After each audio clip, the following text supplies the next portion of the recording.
If I could see the last three people that you called when you were mad at your partner, I could tell you where your relationship is headed. Because relationships usually break up in the living room, den, or the bedroom. Sometimes they break up in the group chat. And that's scary because most people have support, but not support that saves. Family, this episode was inspired or sparked by a video short I saw from Egypt Sherrod and Mike Jackson on from Married to Real Estate. You know, they were interviewing a guest who shared a story that it kind of hit. It got my attention. And I want to be clear, this story is about the guest and not Egypt and Michael. Let's be clear about that. And I give them credit for their video. And listen, I'm not here to tell you what to do. I'm here to show you what help look like for this couple that I'm talking about. So if you're in a hard season right now, I want you to borrow. You can borrow what works for your relationship and be prayerful as well. You see, this guest had been separated from her husband for about 2 years.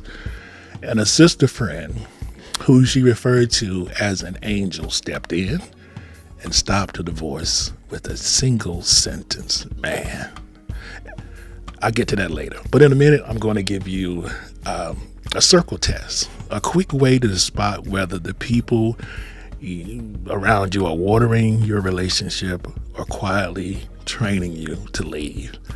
And I also will expose the most dangerous kind of friend support, because it sounds loving, but it actually destroys relationships and families. Now, if you're in the 35 to 45 season of life, you already know life doesn't slow down for love. It's careers, it's kids, bills, and pressure.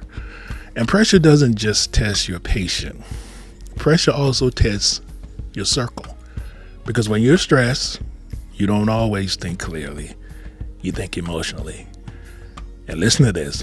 Whoever you run to can easily become your compass. Yep.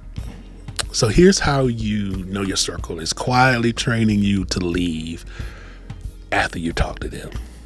After you talk to them, do you feel clearer? Do you feel more convinced? Or is there more peace? Do you feel provoked? I want you to think about those things as you begin to think about your friend circle. So in this clip from this video, the guest says that she moved to another state and she met this sister friend. Again, the one she described her as an angel.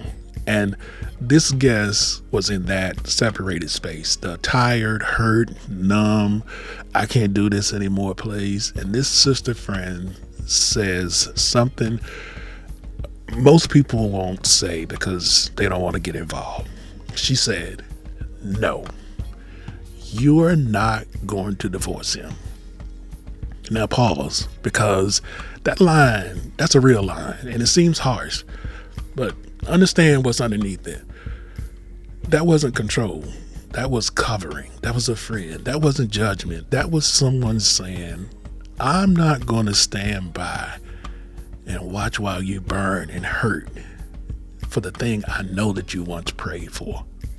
Wow. You see, some friends don't get involved because, quite frankly, they're allergic to responsibility. They'll watch you crash your marriage or relationship, and then they'll speak afterwards. It's like, whew, I just felt like I need to stay out of it. But they'll be the first to clock that T. You feel me? That's not a friend. That's an audience. And back to the video, the sister, she did something real powerful. She prayed with this person. She not only just prayed for her, she also pulled her in and she took her to church, and she put her arms around her. She surrounded her with people who believed in restoration. She even gave her a Bible and started to read scripture over her. And this wasn't to shame her, but to stabilize her and to cover her. And then here's the part. Family, she bought a plane ticket and said, now go back and get your husband. Wow. Now stay with me, because that one move is the difference between temporary separation and permanent loss. But I feel like we need to redefine support, because some support is emotional and some support is directional. Emotional support says, I'm here for you. Directional support says, I'm here for who you're becoming and what I believe in your relationship. And I'm not going to help you destroy your future while you're hurting. I'm here for you. And grown folks know your feelings are real, but not always wise. Feelings can lead you wrong. Now, let me tell you the part that people miss. The most dangerous friend in your life isn't always the one who hates your spouse, your boyfriend, or your girlfriend. It's the one who sounds supportive, but secretly feeds the fire. Let me see if I can show you an example. Let's see if I can come up with an example. The most dangerous friend type is the one who only supports you when you're angry. They're loud when you're down, when you're upset, and they're quiet when you're trying. They don't help you calm down. They hype you up, and they help you build a case. It's that crazy. It's that one friend, that one that goes, yep, I knew it. I knew this was going to happen. That's who they are. You ain't got to explain. You need to match that energy. You ain't got to just match that energy. And then there's the builder friend. That friend that goes, okay, breathe. What do you actually want? What do you want to do right now? Do you want to be right, or do you want to be close? Do you want to work on this? Have you told them how you feel? What's the next move? The difference between someone who loves your emotions and someone who loves your future, that's it. And over time, that one friend, that loud friend, they train you to see your partner as an enemy, because all they ever hear is the worst part on the worst days. So you got to be careful what you tell. In this video, the interviewer asked the guest, they asked the question, how long were you separated? And she said, we're separated for almost 2 years. And if you're separated right now, I want you to feel less alone and more clear. This season can make you doubt everything, including yourself. This season requires prayer and support. Now 2 years is more than a break. It's a new life that's trying to form. Habits begin to get renewed. Independence gets comfortable.